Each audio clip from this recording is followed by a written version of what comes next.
সালাম আলাইকুম। আমি দিগলি বিলে এসেছি। আর এই বিলে আসলে আমাদের মনের মধ্যে একটা আবেগ আসা যায়। সেই আবেগটা হচ্ছে কি, এমনি মনে একটা গান আসা যায় আনন্দর ছোটে। তাই আমি আপনাদের মাঝে একটা গান করছি, আপনারা গানটা শুনবেন। শোনা ভালো লাগলে নিশ্চয় একটা ফলো দিয়ে, একটা লাইক করে, একটা কমেন্ট করে, একটা শেয়ার করবেন। আমি যারে বাসি ভালো, তোরা বলিস কালো, কেমনে বুঝাইব সইগ বন্ধু কত ভালো। আমি যারে বাসি ভালো,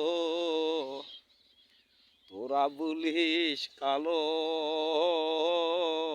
কেমনে বুঝাইব সইগ বন্ধু কত ভালো। এই ভিডিওটা দেখি আপনাকে ভালো লাগলে নিশ্চয় একটা লাইক, একটা কমেন্ট আর একটা শেয়ার, আর কিছু লাগবে না ভাইয়া। আসসালামু আলাইকুম।